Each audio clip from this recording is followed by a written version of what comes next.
በ170 ኤዲ ዓለማችን ላይ በጣም ሰፊ ግዛት ይዘው ያስተዳድሩ ከነበሩት ታላላቅ ነገስታቶች እንዲሁም ደግሞ ታላቅ ፈላስፋ መካከል አንዱ በጣም ከባድ ጦርነት ውስጥ ገብቶ ነበር።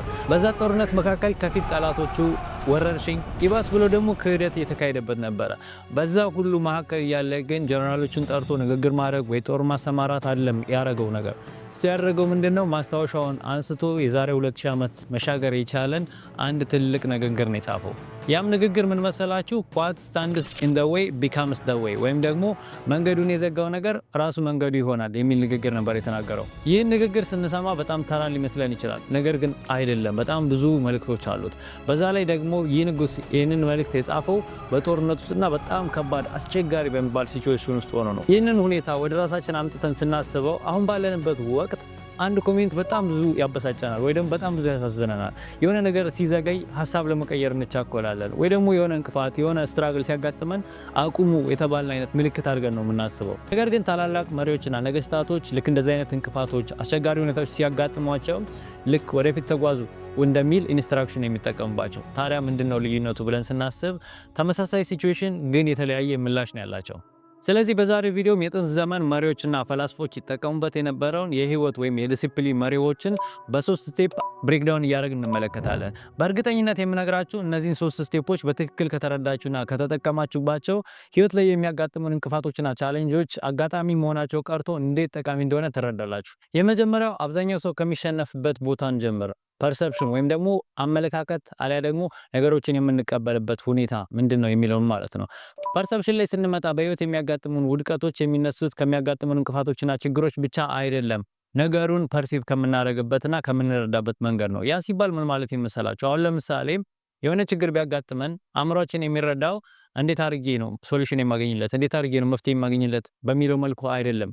ይሄ ለኔ ነው ብሎ ነው የሚጠይቀን። ማለት ይሄ ለኔ ምን ማለት ነው ብሎ ነው የሚጠይቀን። ያ ማለት ምን ማለት ነው? እንዴት ይሄ ለኔ ያለው ሚኒንግ ምንድነው? ወይም ደግሞ እንዴት አድርጌ ነው መረዳት ያለብኝ አይነት ስታፍ ነው አእምሯችን የሚጠይቀን። ሰው ልክ እንደዚህ አይነት ነገር ሲያጋጥመን አብዛኞቻችን የምንረዳው ደግሞ በመጥፎ መንገድ ነው። ያ ማለት ምን ማለት ነው? ለምሳሌ የሆነ ችግር ሲያጋጥመን ይሄ እኔ እንደዚህ ስለሆንኩ እኮ ነው፣ እኔ እንደዚህ ስለሆንኩ ነው፣ እንደዚህ ስላጋጠመኝ ነው ብለን ነው የምንረዳው። ማለት ነገሮችን ፐርሲቭ የምናደርገው ከኛ ካለብን ችግር አኳያ ነው። ወይም ደግሞ ችግሩ ምንድነው ታዲያ ሶሉሽኑስ ምንድነው ብለን ከማሰብ ይልቅ ብዙዎቻችን ፐርሲቭ የምናደርገው ይሄ ለኔ ምንድነው ብለን ነው ኢንተርፕሬት የምናደርገው። ለዛም ነው ብዙውን ጊዜ ከሚያጋጥሙን ችግርና ፈተናዎች በላይ ፐርሲቭ የምናደርግበት መንገድ እንቅፋት የሚሆንብን። በአንድ ወቅት ቶማስ ኤዲሰን ከዚህ ጋር ብዙ ሪሌት ሊያደርግ ይችላል፣ ግን በአንድ ወቅት ቶማስ ኤዲሰን ምን አጋጥሞት ነበረ?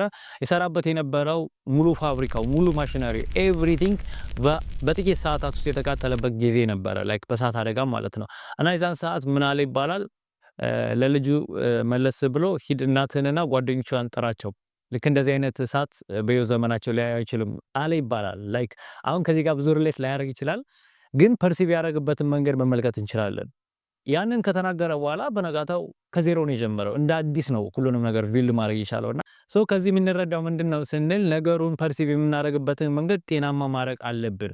ይሄ ለኔ ምንድነው ብለን የሆነ እንደዚህ ስለሆንኩ ነው እገሌ ስለሆንኩ ነው እንደዚህ ስለተደረገ ነው ብለን ማሰብ ሳይሆን ያለብን መረዳት ያለብን ላይክ ይሄ እንደዚህ አይነት ችግር አጋጥሟል፣ ሶ ዋትስ ዘ ሶሉሽን ምን ማድረግ ይችላለሁ ብለን ነው ፐርሲቭ ማድረግ ያለብን።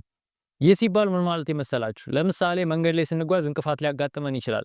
ነገር ግን ከእንቅፋቱ በላይ ረጅም ጊዜ እዛ ላይ ስታክ አድርገን እንድንቆይ የሚያደርገን እንቅፋቱ ከመጣን በኋላ ቆም ብለን የምናስተውለው ነገር ነው። the same thing የሆነ ነገር ካጋጠመን በኋላ አክሽን አለመውሰዳችን፣ እዛ ነገር ላይ ስታክ አድርገን መቆየታችን፣ ፖዝ ማድረጋችን ብዙ ዋጋ ያስከፍለናል። ከሚያጋጥሙን ችግርና እንቅፋቶች በተጨማሪ አክሽን እንዳንወስድ የሚያደርገን ክላሪቲ ስለማይኖረው ነው፣ ወይም ደግሞ ቀጣይ ስቴፑ ምንድነው የሚለውን ክሊርሊ ስለማናቅ ነው። ነገር ግን ይህም ራሱን የቻለ የሆነ ፖዝ አድርገን እንድንቆይ የሚያደርገን አንድ መጥፎ ነገር ነው። በዚህ አጋጣሚ የምነግራቸው አንድ ታሪክ ምንድነው፣ ለምሳሌ የአሜሪካ 18ኛው ፕሬዝዳንት ካልተሳሳቱ ግራንት የሚባል ሰው ነበርና ያ ሰው የአሜሪካ ፕሬዝዳንት ከመሆኑ በፊት የጦር ጀነራል ነበረ።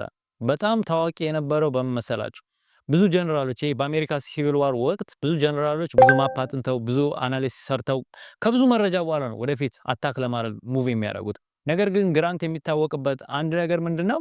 ባለው መረጃ ልክ ፑሽ እናድርግ ወደፊት እንጓዝ የሚል አመለካከት ነበረው። እና አስቡት ህይወቱም የሸለመችው በደንብ አጥንተው ፕላን አድርገው ይጓዙ የነበሩትን ጀነራሎች አይደለም፣ ግራንትን ነው። ከዛም በኋላ ከጀነራልነቱ ብዙ ሽልማቶችን አግኝቶ የአሜሪካ 18ኛው ፕሬዝዳንት እስከመሆን በቅቷል። የምንማረው አንድ ነገር ቢኖር ላይክ ብዙ ጊዜ እኛም እንላለን አይደል የሆነ እያቀድኩ ነው ነገሮች ሲስተካከሉ ጀምራለሁ እንደዚህ ሲሆንልኝ ነው የምጀምረው ምንላቸው ነገሮች አሉ አይደል የሆነ ክላሪቲ እንጠብቃለን ነገሮች እስኪስተካከሉ። ነገር ግን አክሽን እስካልወሰድን ድረስ ክላሪቲ አይመጣም እና የሆነ አክሽን ለመውሰድ የሆነ እንቅስቃሴ ላይ ለመቆየት የሚያጋጥሙን እንቅፋቶች የተወሰነ ያክል ጊዜ ፖዝ ሊያደርጉን ይችላሉ።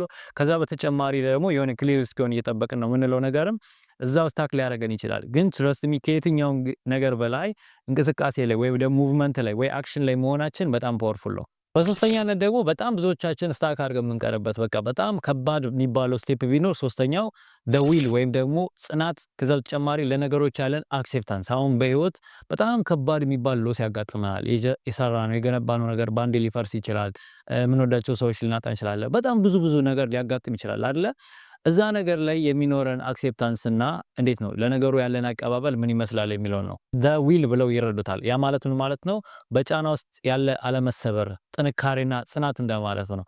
የነሱ አመለካከት ከምን መሰላቸው የሚነሳው ላይክ የሚያጋጥሙን ሲቹዌሽኖችን፣ ችግሮችን፣ ነገሮችን መቆጣጠር አንችልም። ከኛ ቁጥጥሮቹ ናቸው ማለት የሚያጋጥሙን ሎሶች፣ ብዙ ከባድ ችግሮች ከኛ ቁጥጥር ውጭ ናቸው። ነገር ግን እነሱ የሚያደርሱብንን ዳሜጅ መቆጣጠር እንችላለን ነው የነሱ አመለካከት። ለምሳሌ እንኳን በታሪክ ወደ ኋላ ተመልሰን በጣም ሃርሽ የሚባል አጋጣሚ ካጋጠማቸው ሰዎች መካከል ኢፒክታተስ የሚባለው ፈላስፋ ይገኝበታል። ያ ፈላስፋ የተወለደው ባሪያ ሆኖ ነበርና ለረጅም ጊዜ ላይክ በሰዎች በጌቶቹ ስር ነበረ። በጣም በሚገርም ሁኔታ ጌታው እግሩን ይሰብርበታል። ማለት የባሪያው ጌታ እንደማለት። ኢፒክታተስ ባሪያ በነበረበት ወቅት ኢማጂን እግራችሁ ሲሰበር።